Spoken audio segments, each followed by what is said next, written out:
of an American railroad worker in 1893. He still had a job. Many of his co-workers no longer did. In a single year, 1893, more American railroad workers were killed on the job than American soldiers had died in many entire wars. Over 2,700 dead, over 31,000 injured. This was not a battlefield. This was a job. For roughly 50 years, from the 1860s through the 1910s, the most dangerous civilian occupation in the United States was not coal mining. It was not steel work. It was not logging. It was railroad braking. And it was dangerous because of two specific machines: the handbrake on the roof of every freight car and the Lincoln pin coupler on the end of every freight car. Both of these technologies were essential to operating a freight train. Both of these technologies required a human body to physically interact with them. And both of these technologies were responsible for staggering numbers of deaths and injuries. By the end of this video, you will understand why a generation of American men walked around without fingers and why their working lives were treated as an acceptable cost of doing business. Before George Westinghouse invented the automatic air brake in 1869, every freight train in America stopped using a system that depended entirely on human muscle and balance. Every freight car had a handbrake, a vertical wheel mounted at the end of the car roof, connected by a chain to the brake shoes below. Turn the wheel clockwise and the brakes applied. When the locomotive engineer needed to slow or stop the train, he would whistle a signal, and brakemen, typically 2 or 3 per train, would climb ladders on the sides of moving cars, climb to the top of the train, and walk along the swaying tops of the cars, manually turning each brake wheel 1 car at a time until enough cars had their brakes applied to stop the train. They did this in any weather: rain, snow, ice, fog, darkness. They did it in winter when the brake wheels were frozen and required full body weight to turn. They did it in summer when the metal car roofs were hot enough to burn through boot soles.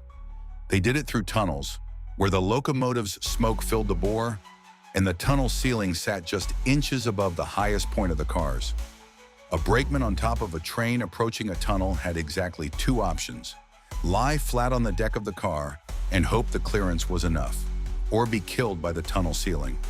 The same was true of low bridges, of overpasses, of any infrastructure that had been built before standard car heights were enforced, and they had to move between cars while the train was in motion, step across the moving gap from one car to the next, hope your boot found purchase on the next car's catwalk, hope the swaying did not throw you off balance.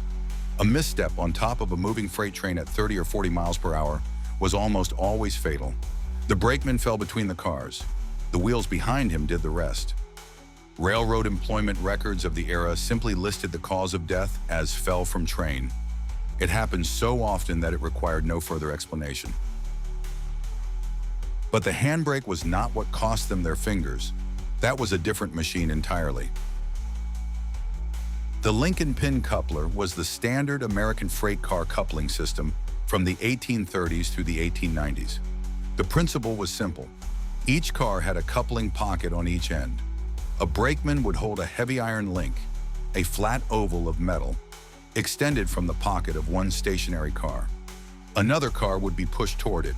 As the 2 cars came together, the link would slide into the pocket of the second car. And at the exact instant the cars met, the brakeman had to drop a metal pin through a hole in the second car's pocket, locking the link in place and coupling the 2 cars together. The timing margin was less than 1 second, and there was no way to drop the pin from a safe distance. The brakeman had to stand between the 2 cars. He had to reach into the gap. He had to time the drop perfectly. If he was too slow, the cars met without coupling and had to be backed apart and tried again. If he was too fast, the pin missed the hole. If his timing was wrong by a fraction of a second, the cars met with his hands still in the pocket. Brakemen lost fingers on the first attempt. They lost more fingers on subsequent attempts. They lost hands. They lost arms. Railroad employment records from the 1880s and 90s show that brakemen as a group were missing fingers more often than not. Missing fingers became so universal among railroad workers that it was treated as a mark of experience. A brakeman with all 10 fingers was assumed to be either new to the job or lying about how long he had been doing it. The injuries were so common that they became part of the culture. Brakemen developed slang for which fingers they had lost. They taught each other tricks for handling the link and pin with damaged hands. They became experts at making do with what was left. The links themselves weighed 5 to 10 pounds. They were heavy enough to be dangerous if dropped on a foot, sharp enough to cut hands during routine handling, and prone to breaking under load. A failed link could send shrapnel in any direction during a coupling attempt, and every freight train in America required hundreds of these coupling actions. Every day, in every yard, by every railroad, the casualty totals were not isolated incidents. They were the predictable, daily output of a system that demanded human bodies stand between moving rail cars. The statistics from the worst years of American railroading are almost impossible to comprehend by modern standards.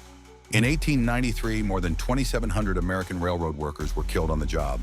Over 31,000 were injured. To put that in perspective, that single year exceeded the American combat deaths of multiple smaller wars in the same era. The railroad industry was killing American workers at a rate that any battlefield commander would have considered unsustainable. The fatality rate among brakemen specifically was higher than the fatality rate in coal mining, higher than steelwork, higher than logging. The leading cause of death was falls from moving cars while operating handbrakes. The leading cause of injury was hands and arms crushed in link and pin couplers. Together, these two activities accounted for the overwhelming majority of railroad worker casualties for nearly 50 years. And the railroads, by and large, did not pay for any of it. Workers' compensation as a legal concept did not yet exist. A brakeman who lost a hand received no payment from the railroad. He simply lost his job because he could no longer perform it. The men who survived their injuries often spent the rest of their lives in poverty. The men who did not survive left widows and children with no financial support of any kind. The American railroad industry was the most powerful economic force in the country. It was also, by any honest measurement, one of the most dangerous workplaces in the developed world. The technology to fix the problem already existed. George Westinghouse had patented the automatic air brake in 1869. Eli Janney had patented the automatic knuckle coupler in 1873. Both inventions eliminated the need for brakemen to walk on top of moving cars or stand between coupling cars. Both inventions had been available for over 20 years before they were widely adopted, and the railroads refused to adopt them. The reason was money. Retrofitting a freight car with an air brake and a knuckle coupler cost roughly $50 per car. American railroads operated more than 1 million freight cars. The total retrofit cost would have been enormous. So the industry argued that the existing systems were adequate, that accidents were the result of worker carelessness rather than equipment design, that the cost of new safety equipment would bankrupt the railroads. But by the early 1890s, the public mood had shifted. Newspaper coverage of the casualty totals became impossible to ignore. Railroad workers themselves began organizing politically. The visible disabilities of working brakemen, men with missing fingers, serving in restaurants, working in shops, walking the streets, made the abstract statistics undeniable. An Iowa farmer named Lorenzo Coffin became the unlikely leader of the campaign for federal safety legislation. He had visited rail yards. He had seen the injuries. He spent more than a decade lobbying Congress to mandate the technologies that already existed. In 1893, Congress passed the Railroad Safety Appliance Act. It mandated automatic air brakes and automatic knuckle couplers on all freight cars in interstate commerce. Compliance was required by January 1st, 1898. The results were immediate and undeniable. Within a decade of full enforcement, brakeman fatalities dropped by more than half. Coupling injuries dropped by over 80%. The deadliest job in America had become, relatively, survivable. The Westinghouse air brake and the Janney knuckle coupler are still standard equipment on every freight car in North America. They are arguably the two most successful safety inventions in industrial history.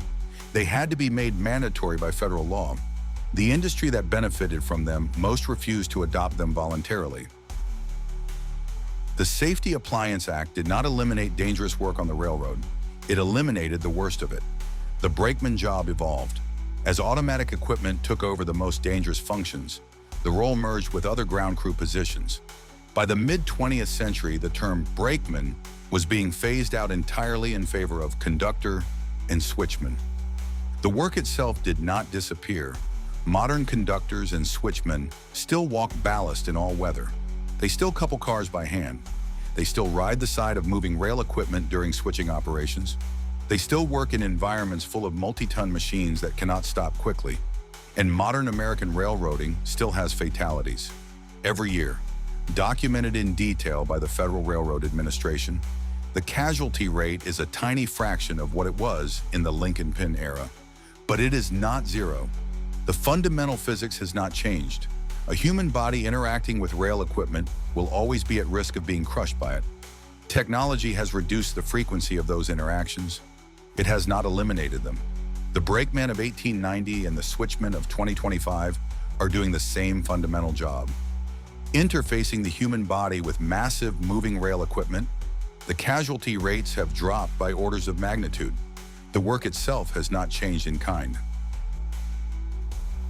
The American brakemen of the late 1800s endured a working life that any modern occupational safety standard would consider catastrophic. The injuries were not accidents. They were the predictable outcome of a system that valued operational efficiency over human bodies. Next time we look at the modern version of this job, the one that exists today, the one that is still considered one of the most dangerous occupations in America. And you may be surprised to learn that some of these dangers never went away. Subscribe so you do not miss part 2. There are more stories about the people behind the railroad, the ones who built it, the ones who ran it, and the ones who paid the price for it.